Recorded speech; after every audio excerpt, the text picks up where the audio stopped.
Bon, je me présente, je m'appelle Antoine. J'espère que vous n'êtes pas trop fatigué. Bon, je suis venu aujourd'hui me présenter à vous pour faire mon témoignage. Quelque chose qui me tient beaucoup à cœur, parce que tout simplement, on ne peut pas garder ça pour soi, hein, vous le savez.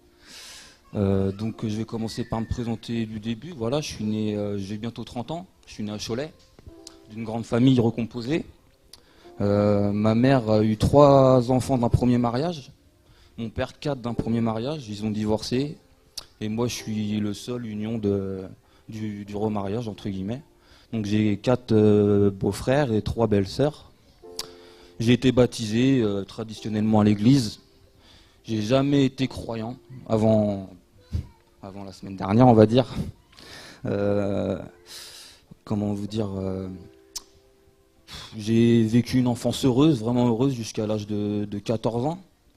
À 14 ans, j'ai découvert pas mal de secrets familiaux qui m'ont vachement bouleversé, comme des histoires de viol, des histoires vraiment dures à encaisser, quoi. Donc à partir de là, vraiment, c'était la descente aux enfers. L'école, j'ai un peu lâché, alors que j'étais vraiment quelqu'un de doué. Enfin, comment dire. Ouais, vraiment, j'ai perdu confiance à l'individu, tout simplement, hein. J'étais malheureux, j'ai vécu dans la douleur, j'ai même pensé à mettre fin à ma vie. Ça a duré très longtemps, ces idées noires. Je me suis toujours dit que la seule chose qui me sauverait serait peut-être d'avoir un enfant, une joie, une raison de vivre, entre guillemets. Bon, Dieu m'a jamais donné pour l'instant cette joie, malgré le fait que ma femme a pourtant arrêté la pilule il y a 7 ans. Mais il doit y avoir une raison à cela, de toute façon, maintenant je le sais.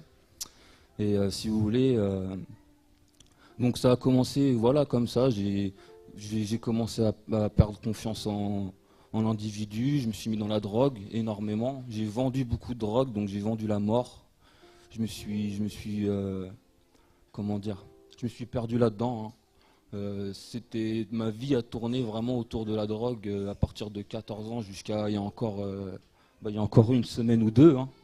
C'était ça ma vie, c'était ça. Je me levais le matin, j'avais envie de fumer un joint. Le midi, la première chose que je faisais avant de manger, c'était de fumer. Je rentrais le soir, la première chose que je faisais, c'était de fumer. Je veux dire, c'était vraiment ma vie, ma vie, ma vie. Et, euh, et j'en vendais en plus de ça. Donc, enfin voilà, j'étais vraiment pas fier de moi. Je savais que ce que je faisais, c'était pas bien. Mais bon, rien ne m'empêche. En tout cas, c'était comme ça, c'était naturel pour moi. Et si vous voulez, il y a 7 ans de cela, j'ai eu une maladie qui est malheureusement, c'est une maladie qu'on m'a diagnostiquée, c'était une spondylarthrite ankylosante.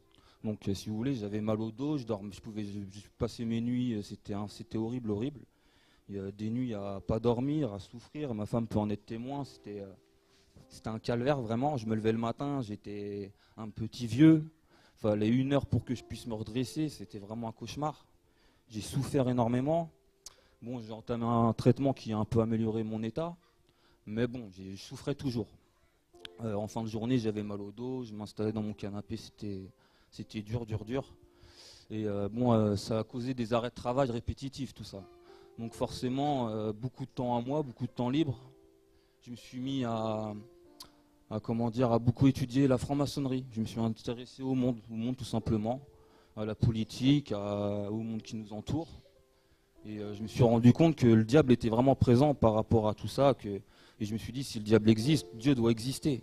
Donc à partir de là, je me suis mis à faire une recherche vraiment personnelle en cherchant un sauveur, quelqu'un qui pourrait me sauver, sauf que je ne savais pas vraiment vers qui me tourner. Bon, j'ai quand même eu une éducation catholique, entre guillemets, donc voilà, je savais quand même que Jésus, on m'a toujours dit que Jésus c'était le sauveur, que Jésus était amour, que Jésus... mais à côté de ça, je ne le connaissais pas. Et à partir de moment, enfin, moi, j'estime qu'on ne peut pas aimer une personne qu'on ne connaît pas. Donc, j'ai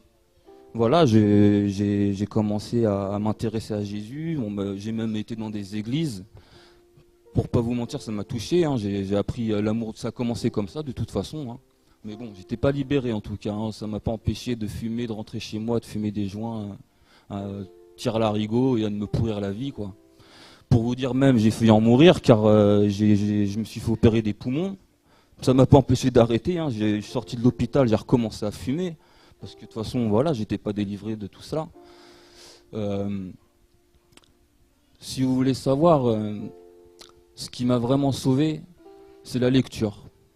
On m'a toujours dit, lis la Bible, tu verras, tu comprendras pas mal de choses. Je voyais ce gros bouquin énorme qui me disait, mais je me disais, c'est pas possible, je vais pas me lancer là-dedans. En plus de ça, j'ai lu 2-3 versets, je comprends que dalle. Je sais pas, enfin voilà, j'arrivais pas à me lancer, c'était dur, dur, dur.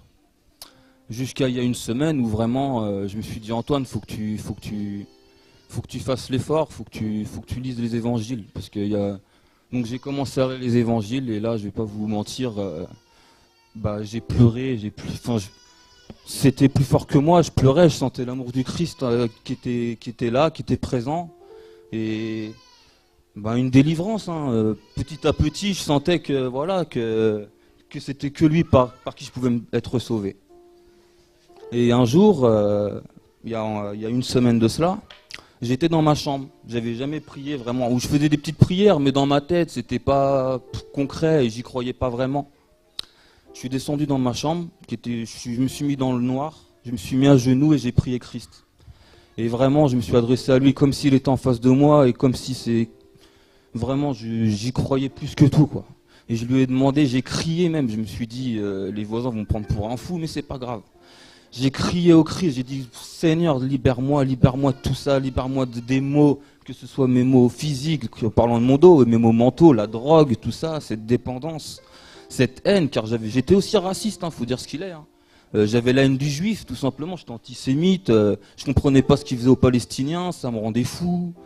J'étais vraiment haineux, un cœur de haine, même les musulmans, ça me rendait haineux, ce qu'ils faisaient aux chrétiens en Orient, au Proche-Orient, tout ça, ça me rendait fou.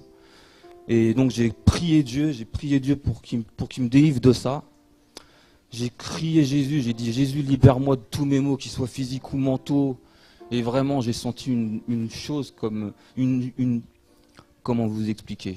D'ailleurs, comme le disait mon frère, le frère Sylvain, c'est inexplicable des fois. Si vous voulez, je suis remonté après ma prière, j'ai vu le paquet de cigarettes, j'ai vu les joints, tout ça, mais aucune attirance, c'était fini. Vraiment, c'était fini du jour au lendemain, mes frères. Je remercierai jamais assez le Seigneur pour ce qu'il a fait pour moi. Même encore, j'en pleure, car c'est que de l'amour, vous savez. Les jours après, je pleurais, mais je pleurais pas de tristesse. C'était l'amour du Christ qui était là. Et je pleurais. J'ai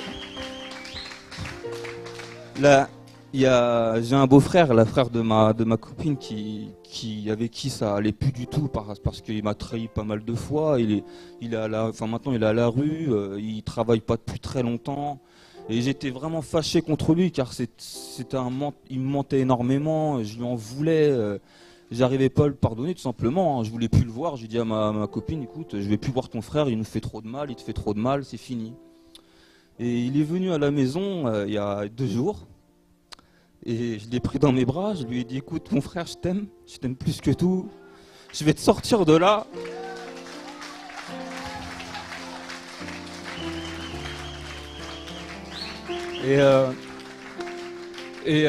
Dans la seconde, vous croyez-le ou non, j'ai été voir mon chef.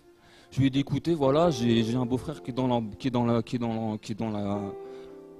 besoin. Il est à la rue, il n'a pas travaillé depuis 3 ans, je lui ai pas menti, je lui ai dit que voilà, il avait des problèmes d'alcool, qu'il avait des problèmes de drogue, qu'il était malheureux, qu'il était en dépression, mais que je croyais en lui, je croyais qu'il allait pouvoir s'en sortir et que voilà, s'il pouvait lui laisser une chance de pouvoir rentrer dans l'entreprise, qu'il rentre.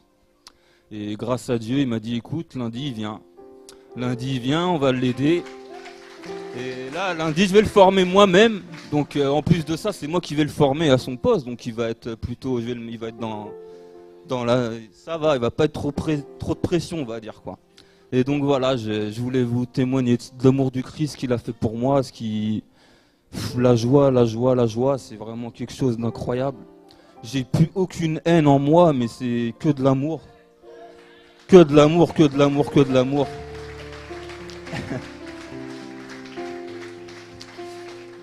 Et quand je viens ici et que je vois que tous ces sourires, toutes ces prières, toutes ces louanges, Mais je me dis vraiment, Dieu est magnifique. Dieu est magnifique et on va, enfin bref. En tout cas, je suis content d'avoir témoigné devant vous, même si vous voyez, il y a un peu de stress, un peu de chaleur. Hein. Mais c'est parce que je suis timide à la base et Dieu me donne la force de venir devant vous. C'est lui, c'est pas moi en vrai. Hein. C'est le Seigneur qui fait tout ça. Moi, la vérité, j'y suis pour rien. J'y suis pour rien. Et je voulais vous dire tous que je vous aimais tous très fort. Je vous connais pas la plupart, mais je vous aime. Et je vous souhaite le meilleur et que Dieu vous bénisse.